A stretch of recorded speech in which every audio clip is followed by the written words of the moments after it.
Good morning, I'm Debra Pinkerton. Welcome to Morning Light. Jeff will join us in just a little bit. Christian music is experiencing significant growth, especially among younger audiences. In fact, it is becoming one of the fastest growing genres in the music industry. Our Morning Light panel will go behind the headlines. And a little later in the show, Jeff will interview the 8-time Dove Award nominated singer-songwriter and author, Andrew Greer. The musician will also share one of his songs with us.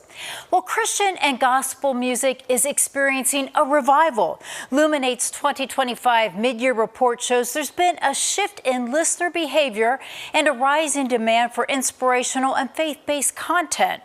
In fact, the survey says Christian gospel music is one of the fastest growing genres in the country. Now, while we can listen to music on the radio, more than 700 million people stream music on platforms like Spotify or YouTube. Global music streams of newly released music are slightly down, but Christian gospel music is not. It's gaining some momentum, and that growth is attributed to singers like Forrest Frank, Brandon Lake, and Elevation Worship.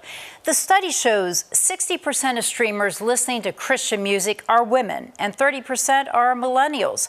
So are people looking for inspiration, hope, and purpose in music instead of just being entertained? Well, this is a question our Morning Light panel will help answer this morning. Joining us is Tannon Herman, a new face to our panel, Elaine Blacker, home from college, and is also with the music worship team at her church, and also Aaron Anderson. Pastor, thanks for being with us. So let's talk about this. Why do you think more people are listening to Christian music?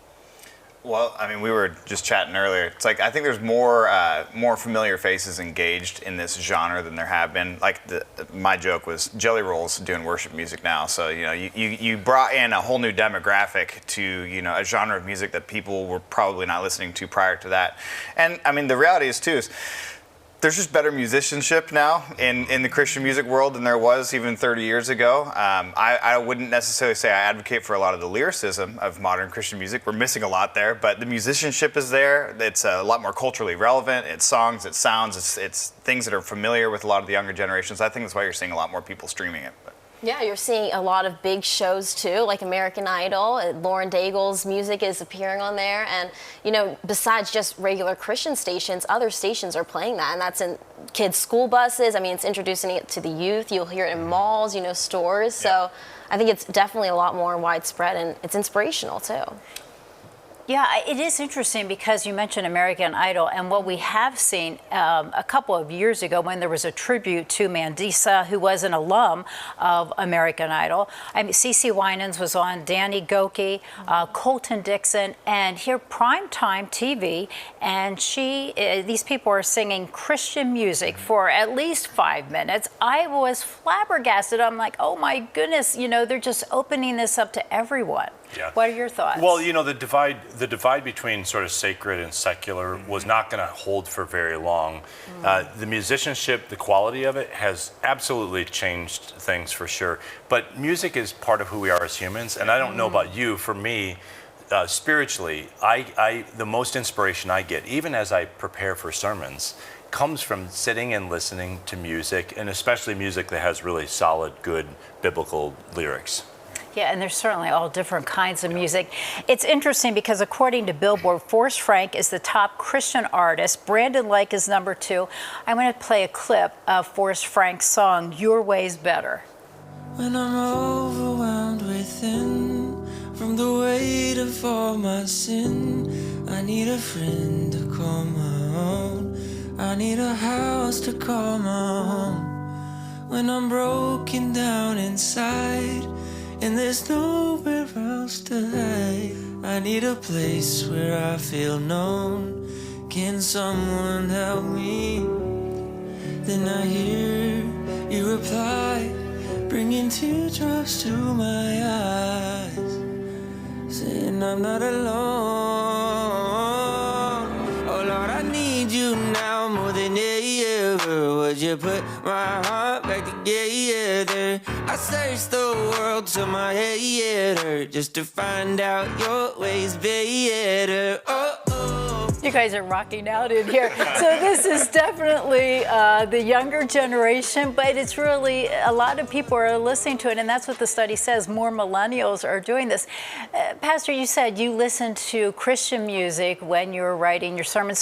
So that's what I was going to ask you. You know, who's your favorite artist, and why do you listen to it? It's a broad range. I mean, if I were to pull up my phone and you were to look at, you'd be like, who is this person that I listen to? You know, obviously a lot of worship music. I heard Elevation, Maverick City. I actually love Black Gospel as well. So they're, you know, everyone from like a David Phelps, who's a vocalist, all the way out to some of the folks you've already mentioned. I mean, I kind of listen across the board. And for you, Elaine? Yeah, I would say Lauren Daigle is definitely one of my biggest ones. And then Phil Wickham for King Country. But I mean, the main reason I listen to Christian music is like the stories each one of these songs has, you know, and not only are they relatable, but there's answers and, you know, it gives you hope. Whether I'm walking to class or, you know, driving to my classes or anywhere, you know, it's like God is with me and I can really just depend on him. That's good. Yeah, I mean, I don't often digest a lot of radio, like CCM type Christian music, but I really do appreciate some of the lesser known like singer-songwriter guys because of the story factor. I think that's one of the powerful things about music is it helps tell stories, and so much of our faith is that. It's how do I testify? I mean, we overcome by the blood of the Lamb and the word of our testimony. I think when people take their stories and put them to music, it helps me see myself in that story as well and understand those things. And oftentimes I feel like the lyrics are a little bit more rich. It's a little bit more meaningful. You know, not that there's any problems with waves on like a jet ski or Forrest Frank, but there's opportunities I think to go deeper that are oftentimes missed. And that's generally what I find myself going for. When I think it's always so interesting, say if I'm driving to work or just like the right song is playing on the radio, just when you need to hear that most, when you need that encouragement. And I think that is wonderful. And I think that's how music does, you know, it does certainly enrich your life. For sure, yeah. So right in the middle of our scriptures, right, is a songbook, the Psalms. Yep. And so God gave us songs. The New Testament says to sing songs to each other, Yep. to write new songs. I mean, so there's something that's very distinct about what, you know, why God gave us music and something, you know, spiritually that happens to us. So I do think if you miss it, you're missing something that God designed for you.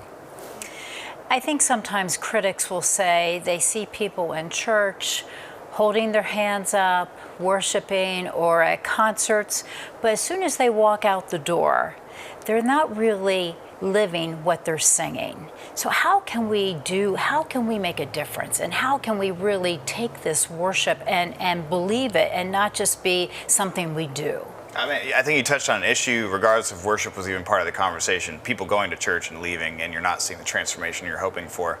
For me, it reminds me of the principle of becoming or beholding, which is out of 2 Corinthians. It says, when we behold him, we are transformed into his likeness. And I think that worship is the avenue by which we're given an opportunity where you're staring at the beauty of Jesus. And when you're locked into that moment is really where you begin to become like him. And I think what we're missing sometimes is if the goal in worship is to entertain or create a feeling versus create an encounter where, like, when I'm in worship, I'm actually understanding who God is. That's really that process by which we begin to see change happen. And I think sometimes worship is treated maybe not with the amount of respect it should be given in a church setting, where it's kind of like a precursor, like it's just a warm-up for the speaking, or, you know, it's just a nice moment to create a nice feeling before we get into what we think is most valuable. I think it's important for every church to look at that and say, like, actually, this is probably where we're going to have the greatest opportunity to be transformed in the likeness of Christ, because it's just them and Jesus, and I'm out of the way. So that's just my opinion.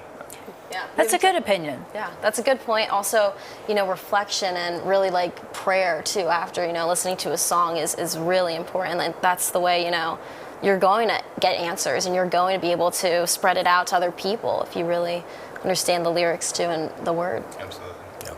Well, you know, in worship is training, right, for everyday living. So if we begin to see Sunday as not just something, it's one special day.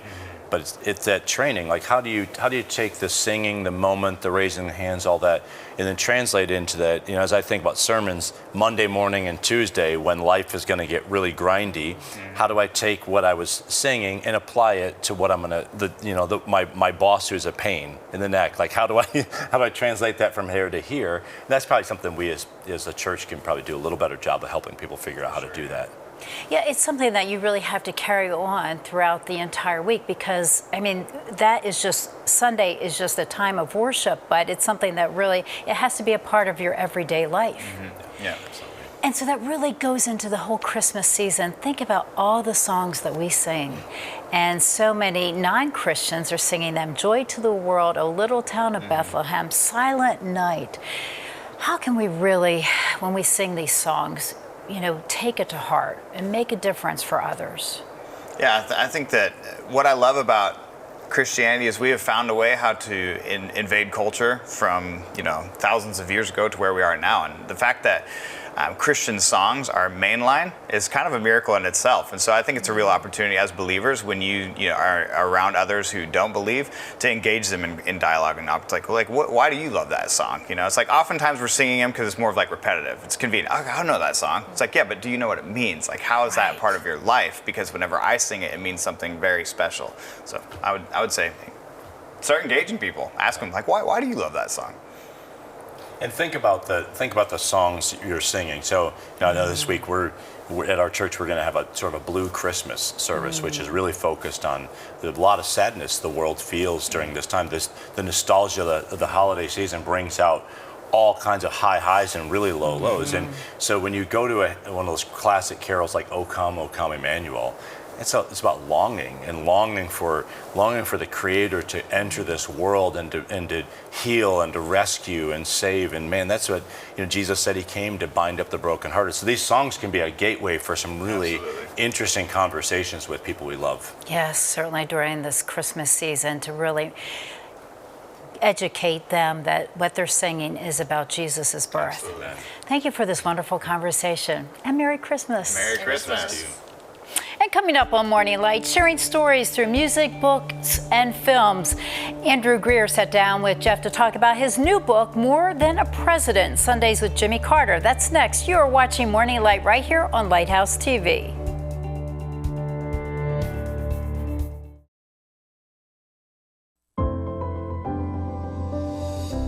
Well, joining me on Morning Light, a very special conversation with Andrew Greer. Many of you know him for his work as a filmmaker, as a documentarian, as a recording artist, but he's written a brand new book, and it's called More Than a President, Sundays with Jimmy Carter, and it's a fascinating book because it comes out of a very strange event, which is you moving from Nashville to Plains, Georgia, population what? Yeah, maybe 600. Yeah. Right. So what is this all about? Yeah, you know, it was a total surprise to me as well, Jeff. I thought I would live in Nashville as a songwriter. That's my home base is music. So I thought I would live there the rest of my life. But when I got into Plains, which was through interest, you know, of the Carters, they're heroes of mine in the way that they have exhibited their followership of Jesus in their work in the world was just something that was always awe-inspiring to me. And that means, I mean, he was mowing the lawn at church. He was making the offering plates. Yes. It was really his church, not just a kind of a celebrity venue. Well, entirely, while mediating peace around the world, while also eradicating disease around the world, and yet finding this home base, this centeredness in not only being a participant or a congregant, but in also being a leader with his Sunday school lessons. So on this pages are his words. That's right. From Sunday morning. Yes. In fact, these are his first words really published. You know, he was a prolific author himself. Right. Since his passing. Dozens of books. Yes, dozens of books, and these are dozens of lessons of his. We put them in chapter form. We really wanted to invite people into the room because it was such a unique experience. A former leader of the free world teaching from this sacred text for whoever wanted to come. You know this. There were people of all different kinds of backgrounds, social heritages, imams, rabbis, pastors, you know, all these people coming out of intrigue for this piece of history. But his message doesn't change. No. For him, which is fascinating to me, because I think people would assume, well, if you've got Muslims, Catholics, Baptists in the room, you're going to have some friction. But he found the message of Christ to be quite a unifier. I think a unifier and universal, right? That it was not particular to a certain people or place and time, but that in fact the gospel of Jesus, the relationship, communion with Jesus was available to everyone. And so there was no barrier to inviting everyone in, because I think in President Carter's beliefs, which is my belief, Jesus has set the table, we're all invited. And so he continued to set the table with these Sunday school lessons. So Jimmy Carter, the politician Jimmy Carter, the author, the peacemaker, all of these titles that are the Sunday school teacher, are they the same person, or was there a difference from venue to venue? What do you think? That's a great question. I think they require different elements of his thinking and skill set, but that is one of my, that is an element of President Carter that I've always looked up to, is that his faith always informed his position where he was at. Now, some people would agree with it, some people might not, which is same for you and for me. We're going to come to different conclusions at different times on different topics based on where our faith leads us, which is very interesting about kind of, I think, the beautiful nature and the bigness of God. But the central belief was always there, and that was in Jesus as his personal Savior, right? And so that always informed who he was in any position. Plenty of people say in politics we don't need Sunday school teachers. What we need are people who are hard-nosed, practical, pragmatic. When you bring your faith into this, it's going to change, it's going to limit your ability to be a politician.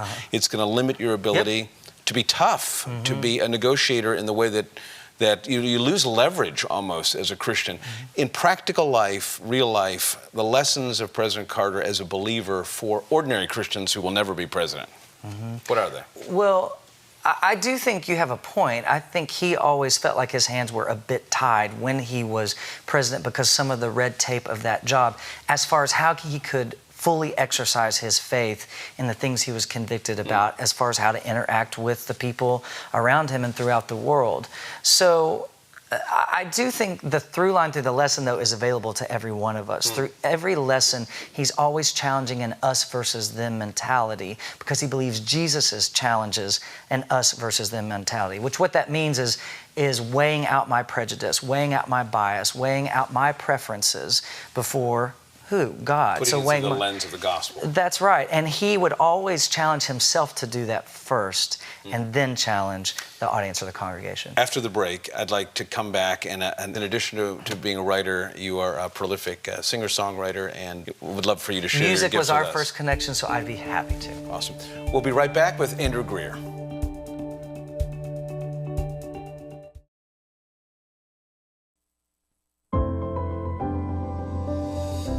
Now please welcome Nashville recording artist, singer-songwriter, author, documentarian, Andrew Greer.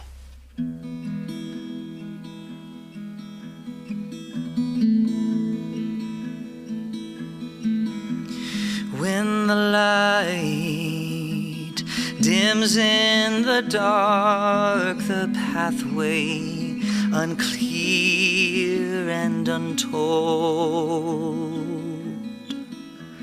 When the hope it starts to fade, my heart full of worry and cold lifts me high above with thoughts of goodness and love. Every tear, every sorrow, all my fears, all my tomorrows, every looking back, every long regret at the end of every road.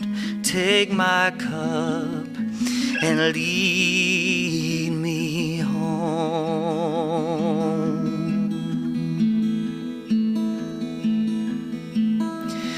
When forgotten is my joy, when stolen is my peace, when the song I learned as a child is lost in tears and pleas,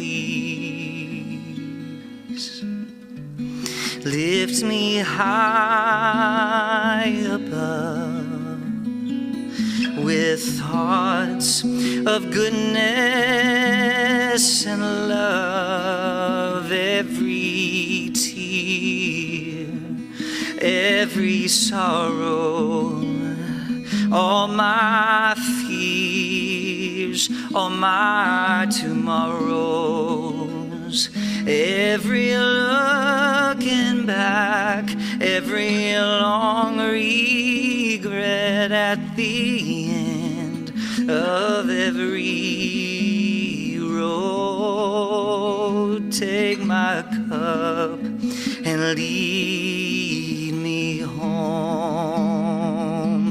And Lord, I believe.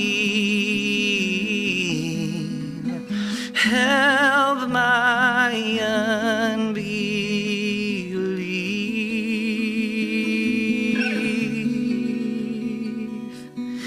Ooh.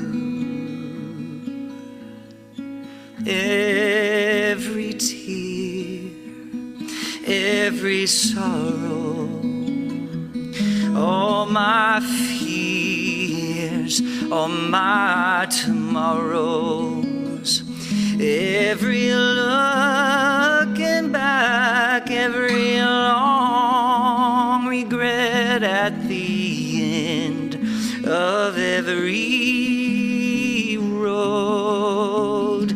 Take my cup and lead. Take my cup and lead. Take my cup and lead me home.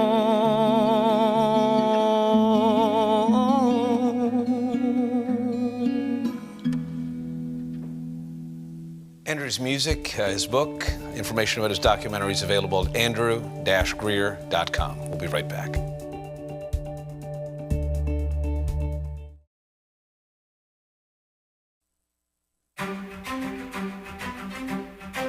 Hey everybody, this is Andrew Greer and you're watching Morning Light on Lighthouse TV. Thank you, Andrew, for sharing a song with us this morning. Coming up Monday on Morning Light, a special Morning Light Pennsylvania Faith Trails edition. From a highly renowned classical singer born in Philadelphia, who became the first African-American to perform at the White House, to the namesake of Beaver Stadium in State College. We will share the extraordinary ways God uses unlikely people to accomplish his work right here on earth. Before we leave you today, we want to share some special Christmas music with you. Musician Caleb Shrom-Kuc is singing "Oh Holy Night." For Jeff and the rest of the team right here at Morning Light, go check on your neighbors, and we'll see you again Monday morning. Oh, holy night, the stars are brightly shining. It is the night of our dear Savior's birth. And long lay the world in sin and error pining, till he appeared, and the soul felt its worth. A thrill of the weary world rejoices, for yonder breaks a new and glorious morn. Fall on your knees, oh, hear the angel voices. Oh, night divine, oh, night when Christ was born. Truly he taught us to love one another his law is love, and his gospel is peace. And chains shall he break, for the slave is our brother, and in his name all oppression shall cease.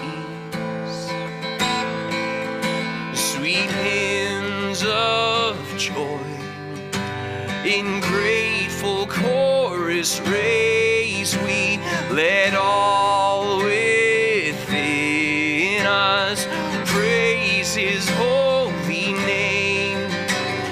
Christ is the Lord.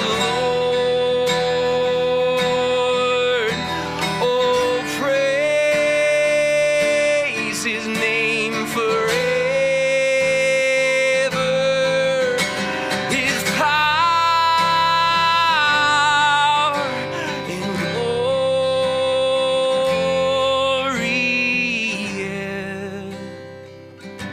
evermore proclaim. His power